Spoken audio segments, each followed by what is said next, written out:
Austrália, o grande continente ilha. Para sobreviver aqui, é preciso ter fibra. E existe um animal que conquistou esse ambiente hostil melhor do que qualquer outro.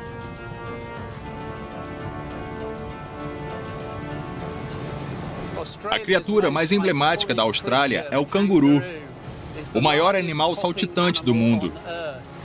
Ele faz parte de um grupo de mamíferos que resolve os problemas cotidianos da vida, como se movimentar, manter-se fresco e até se reproduzir de formas muito estranhas e intrigantes.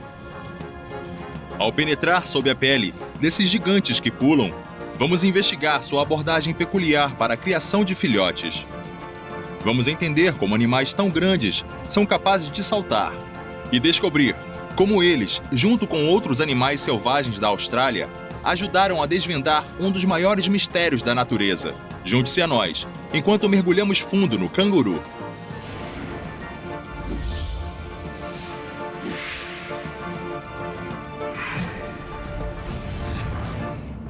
Gigantes da natureza.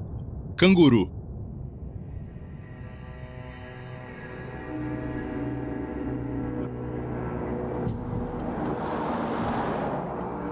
Eu estou indo ao sul pela Stuart Highway, a maior autoestrada que corta o deserto australiano.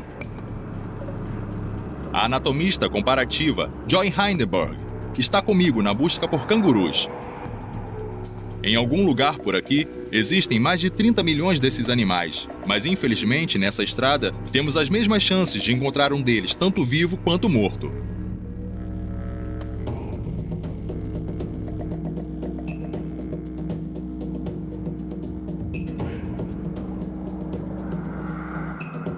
Os veículos que passam em alta velocidade causam milhares de mortes a cada ano.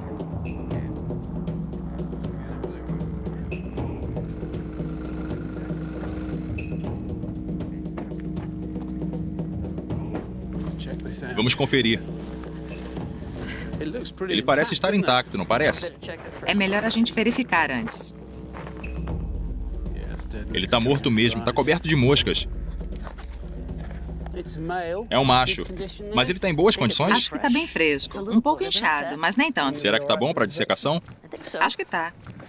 Então vamos embora. A gente coloca ele no teto. Tudo bem. Tá pronta?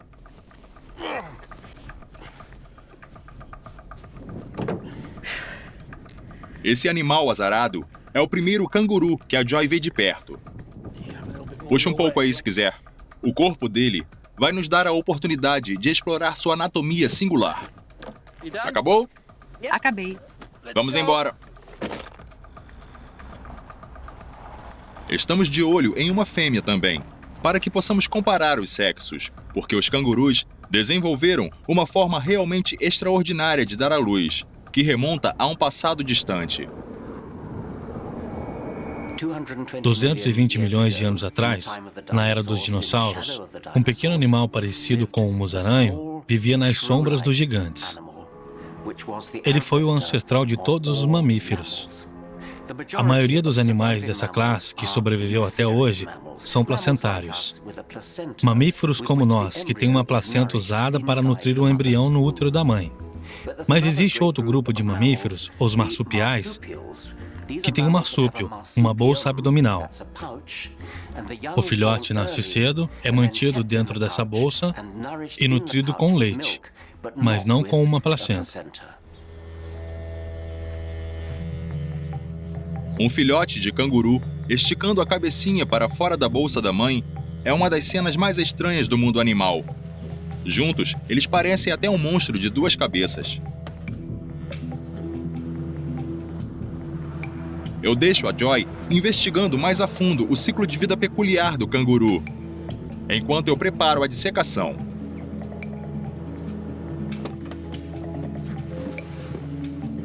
Oi, Broga. Bom dia, Joy. Como vai? Tudo bem, e você? Tudo ótimo. Bom, vem com a gente. Broga administra o Centro de Resgate para Filhotes de Cangurus, um santuário para pequenos órfãos que perderam a mãe em atropelamentos. Vem cá. Adoro vê-los pulando. Vem cá. Vem cá. Pronto.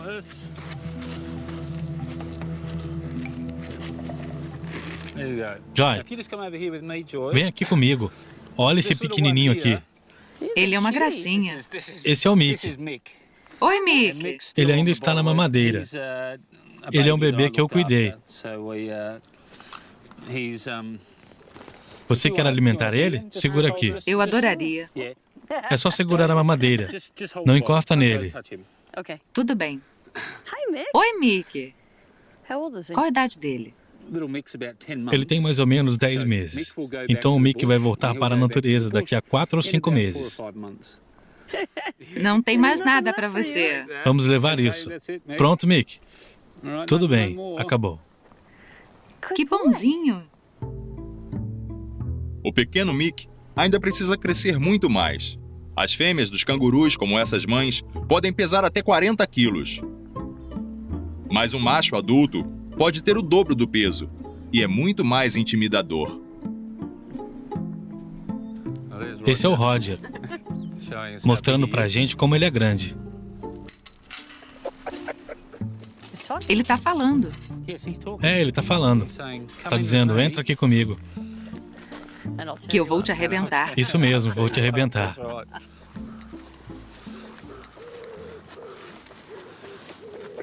Oi, Roger. Uau. É só... Uau, ele tem músculos enormes aqui na frente. É, ele realmente tem músculos muito grandes.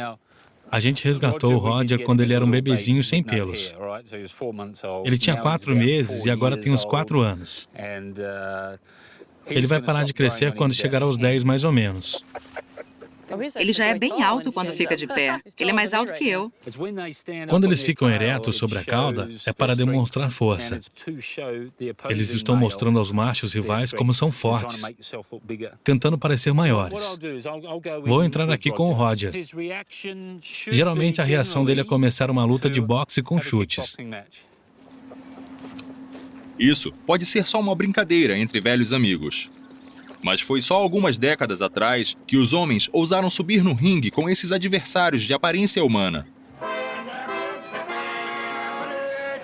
Agora vocês estão vendo o Sidney Hupp, o desafiante da Austrália, treinando para uma luta pelo campeonato. Ele está se esforçando para se livrar da pança que desenvolveu ao longo de um ano de inércia. Atualmente, esse tipo de luta de pesos pesados está proibida, mas esse filme dos anos 1930 mostra que os cangurus machos podem desferir um belo soco. Geralmente, 2 garotos brigam que nem 2 homens num bar. Um empurra o outro assim. Depois, eles começam a ter um confronto de verdade. Essa é a postura de briga. A ideia é atrair o oponente um pouco no estilo UFC. Ele tá ficando bem agressivo agora. Eu vi o chute, ainda bem que a cerca tá aí. Exato. Ele mirou direto na sua barriga. É, e se a cerca não estivesse no meio, eu estaria morrendo de dor. E esse é o Roger enquanto animal. Essa é a natureza dele. Parece quase uma luta de brincadeira. Agora ele está se preparando para o grande momento, a grande luta, quando ele vai estar brigando pelo prêmio máximo, que é um grupo de garotas.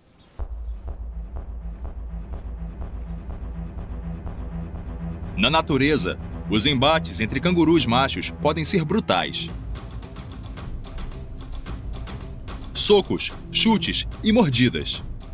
Quando o prêmio é uma fêmea receptiva, não há limites.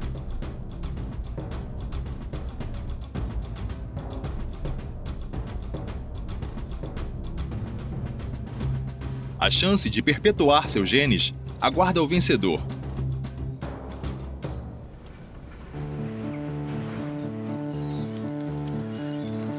Na nossa estação de campo no deserto, estamos prontos para começar a dissecação.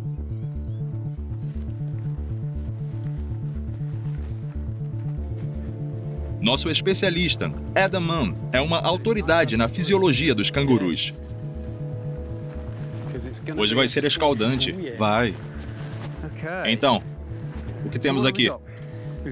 2 cangurus vermelhos, um macho e uma jovem fêmea que ainda estaria na bolsa da mãe.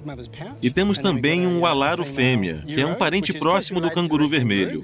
Eles têm a mesma anatomia básica, mas são uma espécie diferente. A primeira coisa que eu reparei no macho foi a posição do escroto. A gente sempre mostra para os alunos e eles ficam surpresos, porque é muito bizarro. É diferente da anatomia dos placentários, como os seres humanos. No canguru macho, os testículos ficam aqui em cima, enquanto o pênis fica embaixo. Nos placentários, o testículo estaria atrás do pênis, aqui. É o contrário do que a gente espera. Outro aspecto interessante é que eles podem puxar os testículos para bem perto da parede corporal. E isso é um mecanismo de proteção. Quando eles estão brigando, de pé sobre a cauda e a pata traseira dando chutes, eles puxam os testículos para dentro do abdômen para se protegerem. Eles também podem deixá-los soltos e pendurados para que esfriem, o que é importante para otimizar a produção de espermatozoides. Há alguma teoria para explicar por que o escroto está em cima e não atrás, perto do ânus? Tem a ver com o desenvolvimento embrionário. Então não tem nada a ver com o fato de que eles pulam e querem manter as bolas fora do caminho para não pisarem em cima? Eu gosto dessa ideia, mas não tenho certeza se foi isso que conduziu à evolução. Na fêmea, a diferença mais evidente é a bolsa, que faz com que os marsupiais sejam realmente singulares. Assim como o macho, a fêmea só tem um orifício, o ânus. A vagina e a uretra saem de uma só abertura. Tá. Onde você viu o pênis no macho, aqui veria... Só uma abertura comum? Parece uma característica das aves, dos répteis. É semelhante. Não é bem uma cloaca, mas chamamos de abertura urogenital. Então não é a mesma coisa que a cloaca das aves, é diferente. Isso é tão esquisito. É. O mais esquisito é que a fêmea tem 3 vaginas. Se você quiser dar uma olhada, a gente vai dissecar isso mais tarde. Se você puder abrir as patas para ver melhor... Uma fêmea com 3 vaginas. Sem dúvida, esses animais são realmente muito bizarros. A estranha anatomia do canguru é parte de um mistério muito maior que queremos investigar. Simon Watt está nas Montanhas Azuis, perto de Sydney, em uma viagem ao passado.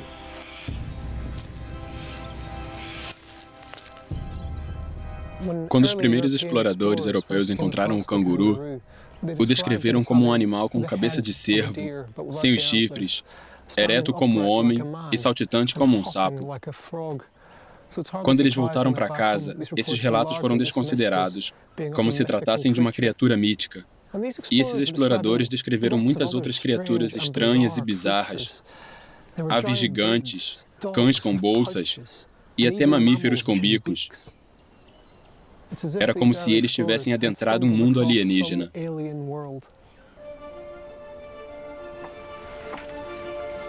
A pessoa mais impactada foi um rapaz de 26 anos, que teve ideias heréticas inspiradas nas evidências dessa ilha.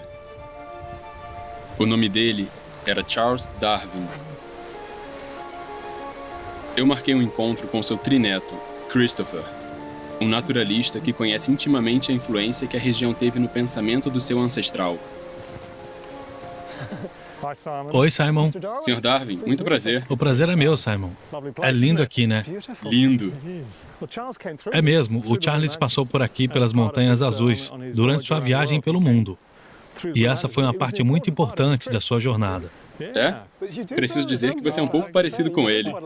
Acho que eu não tenho muito da genética. Eu tirei 0 numa prova de biologia na escola. Isso deve provar que tenho pouco dos genes dele. Mas você é muito gentil.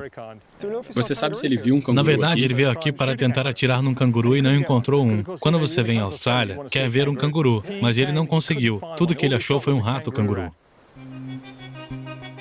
Embora Darwin não tenha tido a sorte de encontrar um canguru, algumas das criaturas que ele conheceu aqui despertaram suas ideias sobre a evolução. Vamos dar uma olhada? Vamos? O Christopher está me levando para seguir os passos de seu trisavô e me mostrar como a Austrália ajudou Darwin a desenvolver sua grande ideia.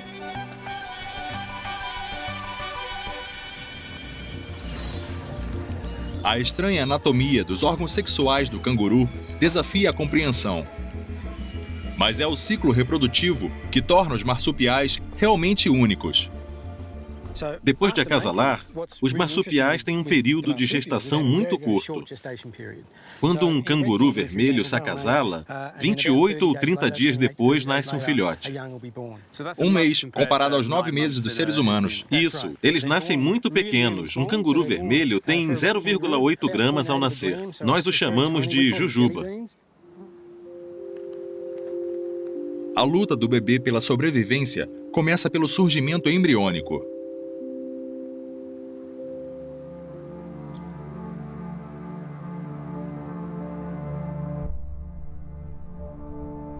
Ele nasce com menos de 1% do peso da mãe. Metade de um rato recém-nascido. Depois, ele enfrenta uma subida vertical até o porto seguro da bolsa da mãe. Ainda é um feto ou é um embrião? Um pouco de cada. Eles têm membros superiores muito desenvolvidos, mas os inferiores são subdesenvolvidos, assim como a coluna. A frente é como um feto e as costas como um embrião. É. Eles precisam disso para subir da cloaca da mãe até a bolsa.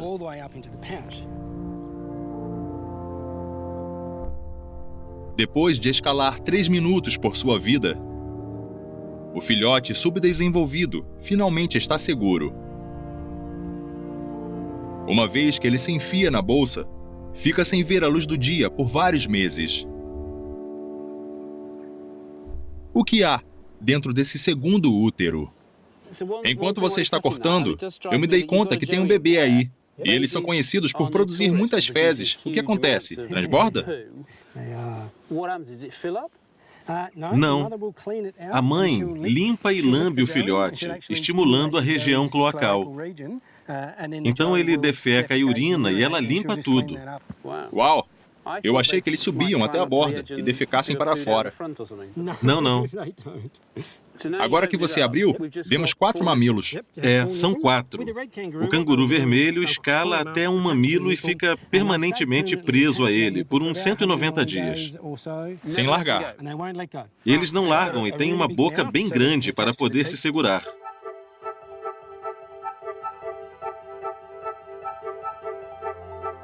Depois de mamar por vários meses, ele começa a ficar apertado na bolsa da mãe. Quando finalmente amadurece, o filhote nasce pela segunda vez. É hora de vivenciar o mundo real e ter a chance de descobrir se pode pular.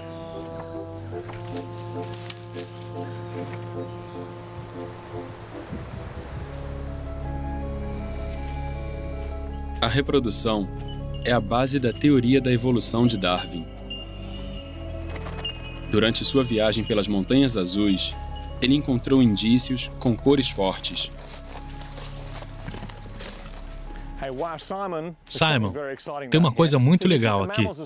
Se você acha que os mamíferos australianos são estranhos, olha só. Isso é fantástico. É a área de exibição do pássaro cetim. É lindo. Ele é um cleptomaníaco. De onde ele tira isso? Como você disse, ele é o cleptomaníaco do mundo das aves. O pássaro cetim macho só coleciona objetos dessa cor, azul marinho. As garotas adoram. Isso equivale a ter 3 Ferraris na garagem. É extraordinário. Essa obsessão com a cor azul é incrível. Ele tem todo tipo de objeto feito pelo homem. Isso é uma tampa de spray, um pregador de roupa, um imã com o número 6. Que estranho.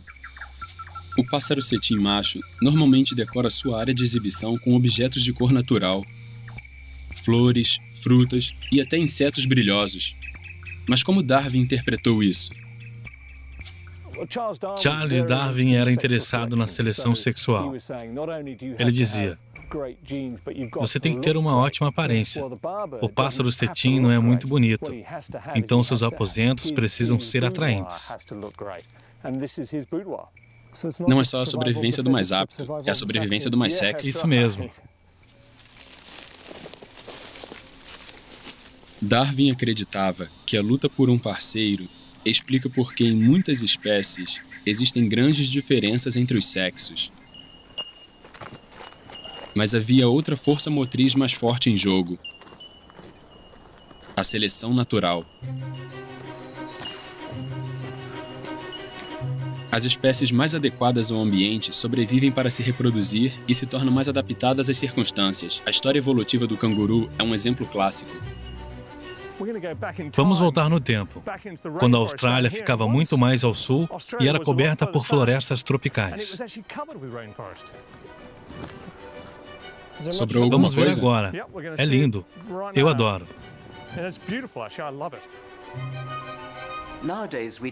Hoje em dia, a gente tende a pensar que o interior da Austrália é um grande deserto.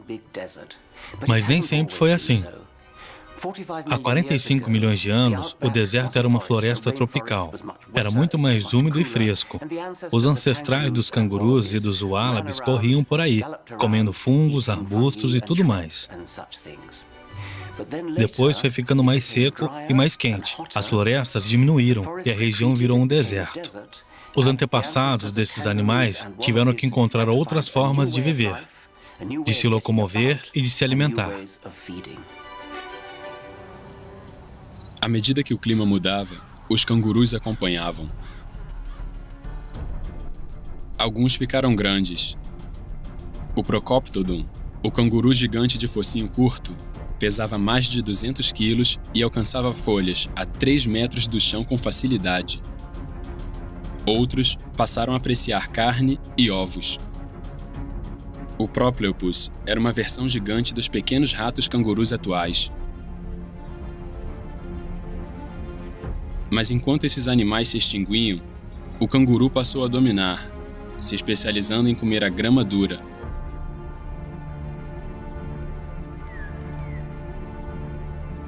Era a teoria da seleção natural de Darwin em ação. A sobrevivência do mais apto.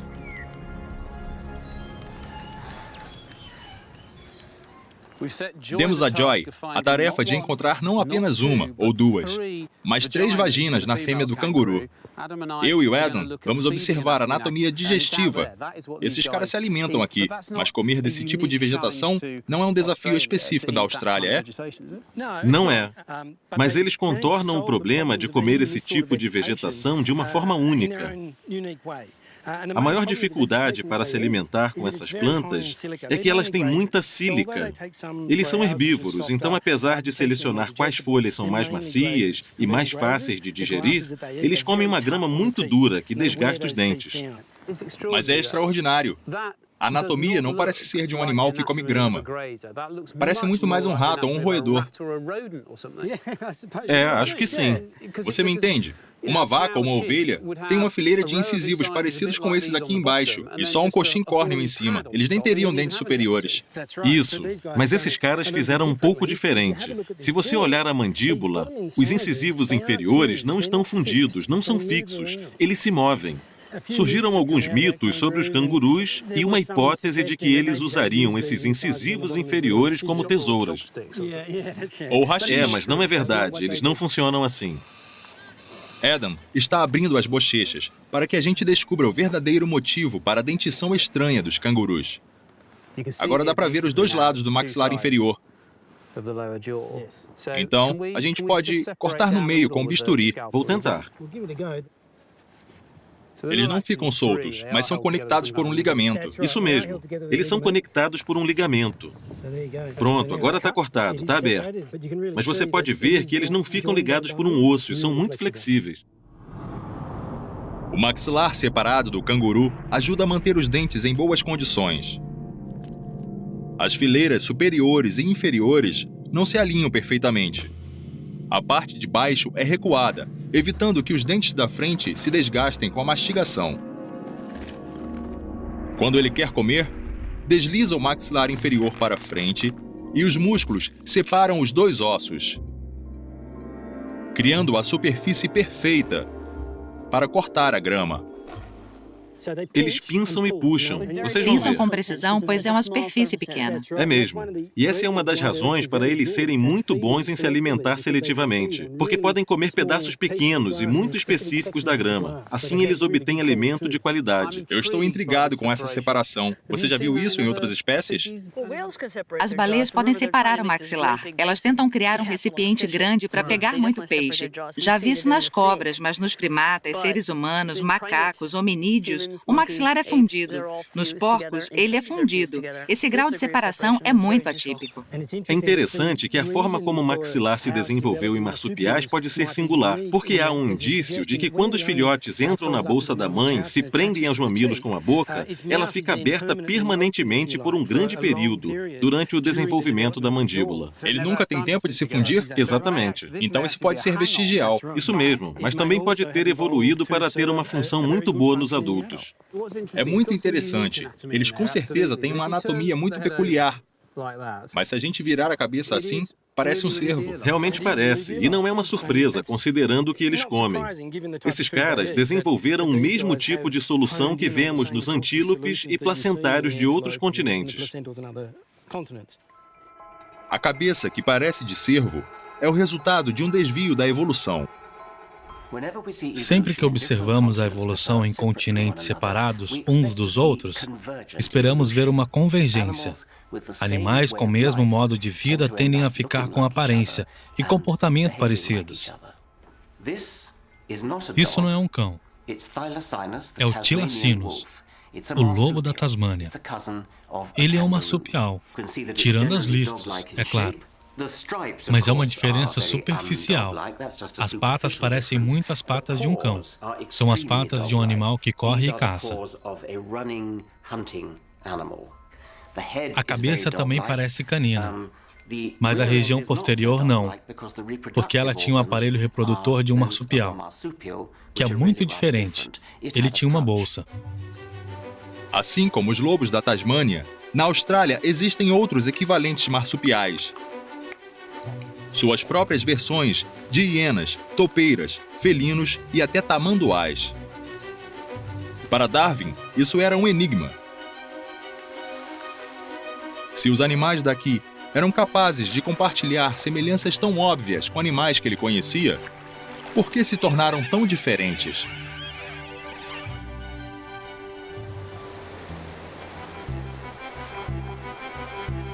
Com a mudança do clima na Austrália, ao longo dos últimos 45 milhões de anos, os cangurus e outros marsupiais se adaptaram para tirar proveito do novo ambiente.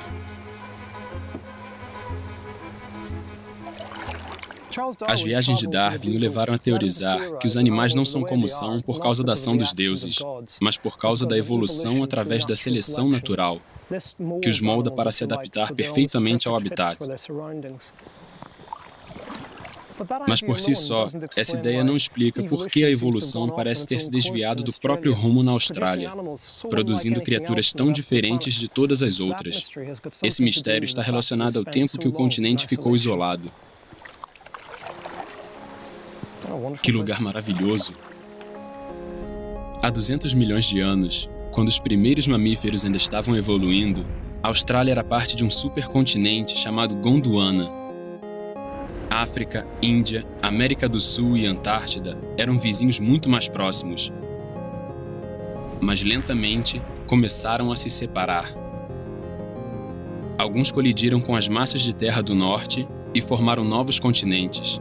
Austrália e Antártida se tornaram ilhas. Uma foi para o sul, onde poucos animais sobreviveram ao frio. A outra tomou um rumo diferente.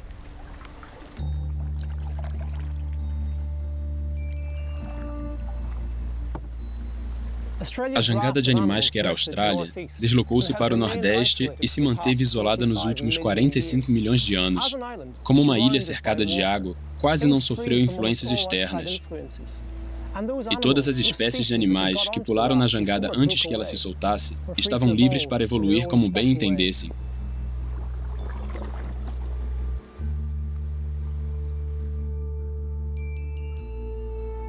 Para Darwin, o isolamento da Austrália explicava a evolução de suas estranhas formas de vida. Aqui, um animal parecido com o cervo, adaptado ao ambiente, desenvolveu uma forma singular de se locomover. Pode parecer um pouco estranho, mas é muito eficaz. Algumas espécies de canguru podem se mover tão rápido quanto um cavalo de corrida. Como um animal tão grande pode saltar como um sapo? É uma questão que sempre intrigou os cientistas, que usaram até a tecnologia hollywoodiana de captura de movimentos para ver como eles pulam.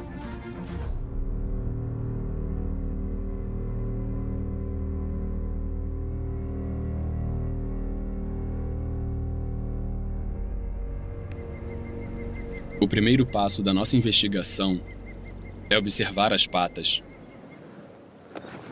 Muito bem, tiramos a pele. Agora, vamos começar a ver a anatomia. Isso mesmo. Ele tem um fêmur curto, o equivalente a esse meu osso da coxa, daqui até aqui. O joelho, que é o mais protuberante que eu já vi. E uma tíbia incrivelmente comprida. A tíbia muito comprida permite a ele ter um grande alcance quando está saltando. Então ele pode aumentar o passo e dar pulos muito longos. O que é muito legal em saltar é que eles podem ficar cada vez mais rápidos, só aumentando o comprimento do pulo. Certo. E eles não gastam mais energia fazendo isso. De que tipo de comprimento de passo ou salto estamos falando?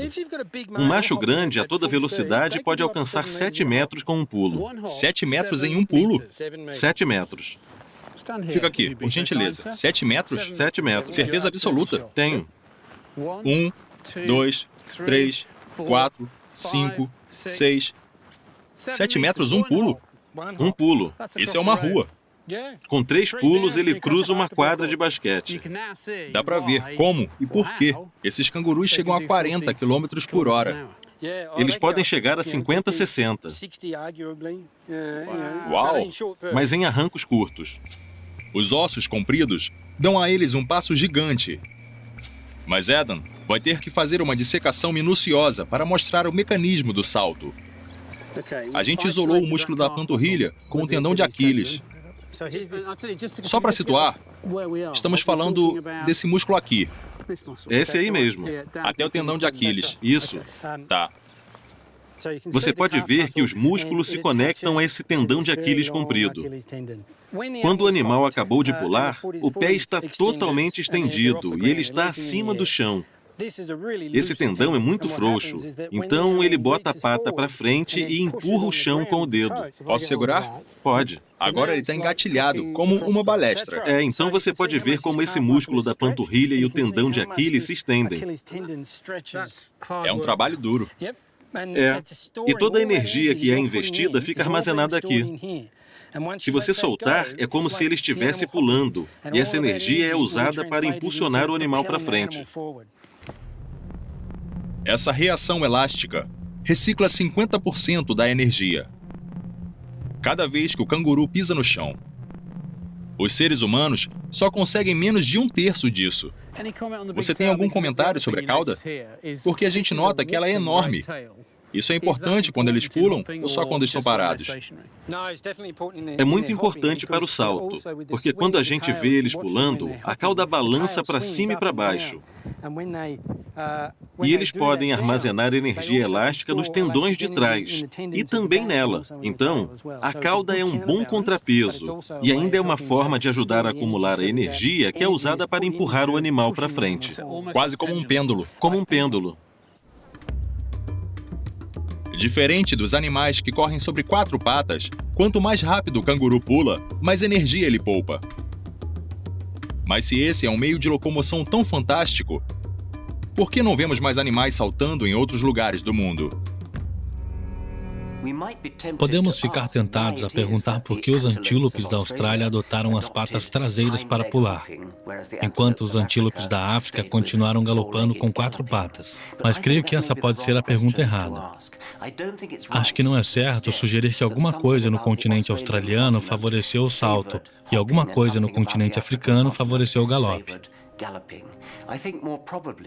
É mais provável que tenha sido um acidente na estrada evolutiva. Os cangurus começaram na rota do salto, e depois a melhor coisa a fazer era continuar seguindo este caminho.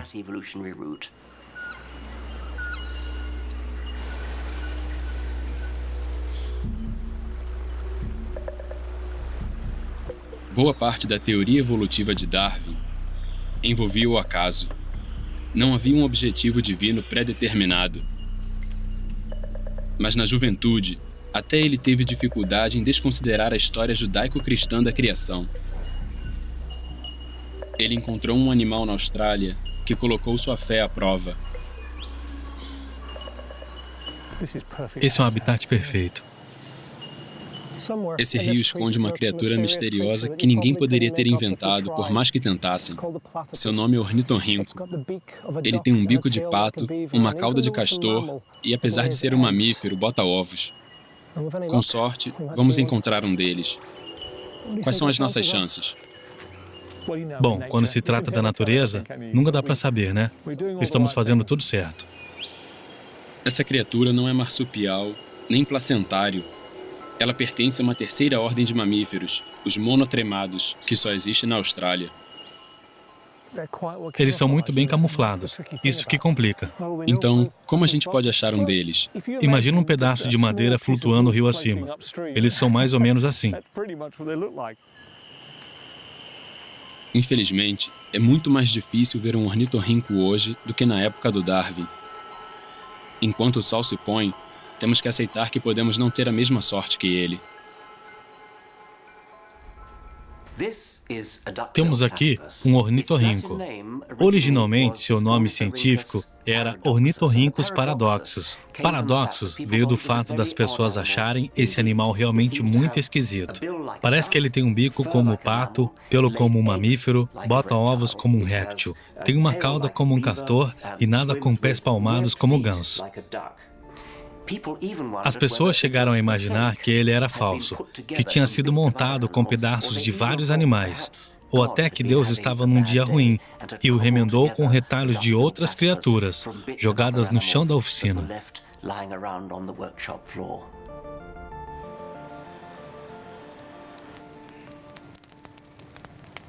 Você acha que a gente pode ter mais sorte amanhã? Para ser sincero, eu achei que fôssemos encontrar um hoje à noite. Eu estava só esperando que uma coisinha marrom aparecesse na superfície. Isso teria sido ótimo. Ele foi tão importante para o Charles. Não sei se você sabe o que realmente aconteceu.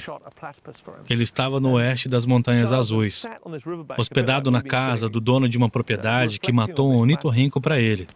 Então o Charles sentou na margem desse rio mais ou menos como estamos agora e ficou refletindo sobre o ornitorrinco. Ele sabia que na Inglaterra existe um animal chamado rato d'água, que come invertebrados e vive nos rios. Daí ele encontrou outro animal na Austrália que come invertebrados e vive nos rios. Mas um é muito diferente do outro. Ele disse: por que Deus faria duas criaturas, uma na Inglaterra e outra na Austrália, para as mesmas necessidades, mas com especializações completamente diferentes? Depois ele escreveu esta epifania no diário. Talvez haja dois criadores trabalhando. E isso era uma metáfora. Ele queria dizer que existe um sistema completamente diferente operando. Esse encontro com o acaso abriu os olhos de Darwin para a interconexão da vida. Ele viu o ornitorrinco como um animal de transição, um mamífero inferior que ainda botava ovos como os répteis. Outros como ele teriam sido extintos e substituídos por espécies mais bem-sucedidas através da seleção natural. Mas esse animal primitivo sobreviveu, isolado na Austrália, como um fóssil vivo. Ele continuou anotando seus pensamentos no caderno. Seu diagrama rudimentar esboçava não só como as espécies mudaram, mas como suas origens podiam ser remontadas a um ancestral comum. Essa era a sua árvore da vida. A teoria da evolução de Darwin explica os princípios básicos da razão para algumas espécies sobreviverem, enquanto outras são extintas.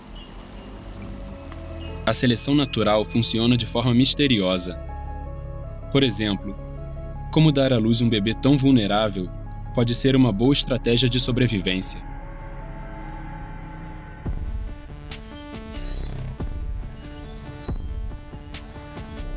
Aqui no deserto, A Joy está prestes a revelar o aspecto mais surpreendente da evolução dos cangurus. As 3 vaginas. Como você está indo? Já está quase para fora.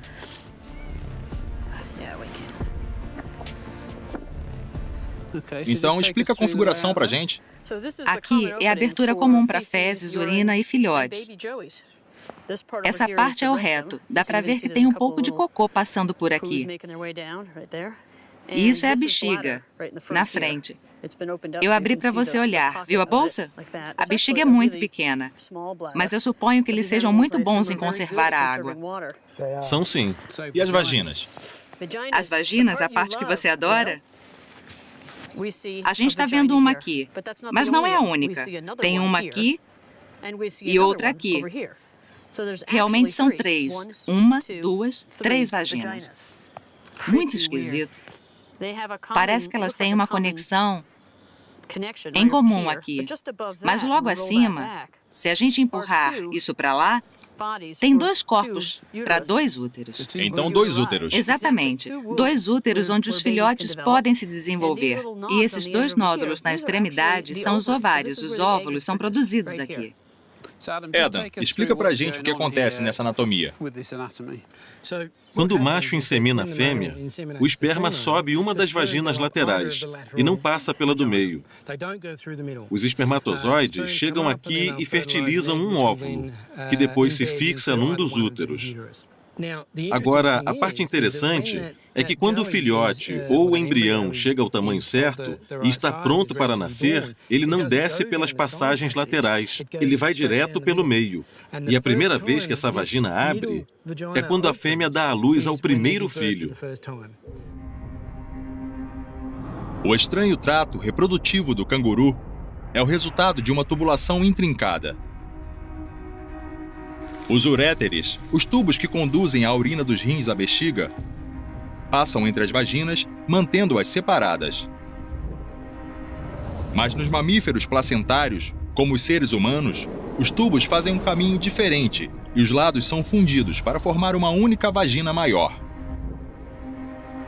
Acredita-se que essa simples diferença tenha consequências profundas. A divisão das vaginas pode explicar por que os cangurus só são capazes de parir filhotes tão pequenos e subdesenvolvidos.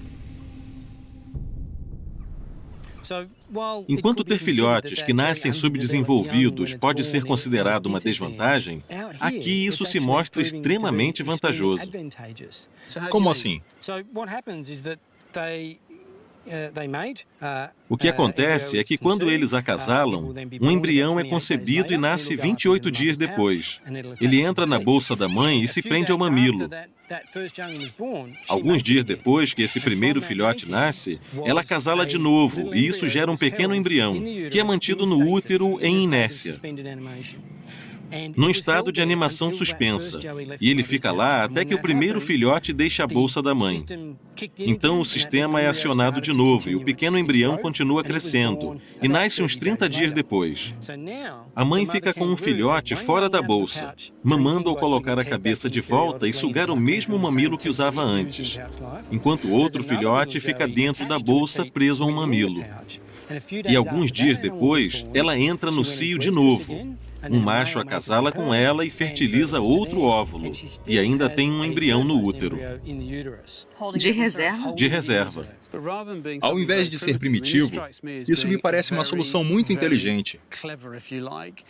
Porque ao gerar filhotes imaturos, isso permite a elas manter 3 bebês encaminhados nessa linha de produção, que não seria possível se houvesse mais desenvolvimento dentro do útero, porque ele estaria ocupado.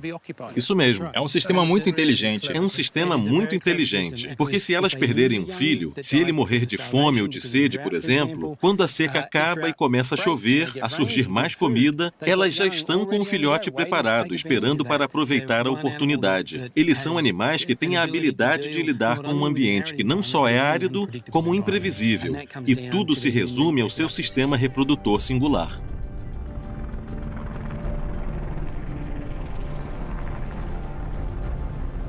É difícil acreditar que a história do sucesso dos cangurus remonta a uma brecha fortuita em sua anatomia reprodutiva.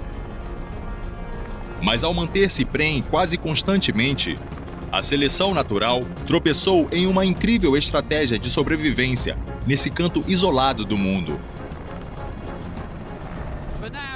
Por enquanto, a terra está vermelha, coberta por um tapete verde, o resultado de altos níveis de chuva no deserto ao longo dos últimos meses. Mas não vai demorar até que a grama seque e os incêndios naturais queimem tudo novamente. Essa terra é perfeita para os animais que precisam de pouca energia. Aqueles que podem suportar os longos períodos difíceis e aproveitar plenamente as épocas boas, por mais raras que elas sejam.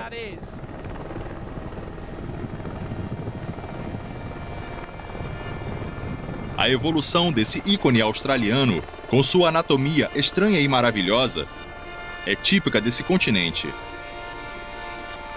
A história peculiar da Austrália teve um papel crucial para o nosso entendimento da evolução. É uma linda experiência da natureza, porque quando os dinossauros foram extintos, o caminho estava livre para que os mamíferos ocupassem o lugar deles. E isso foi feito separadamente, em todos os continentes. E em qualquer um desses lugares, podemos ver belas convergências e diferenças na evolução dos mamíferos. Mas elas são mais dramáticas na Austrália.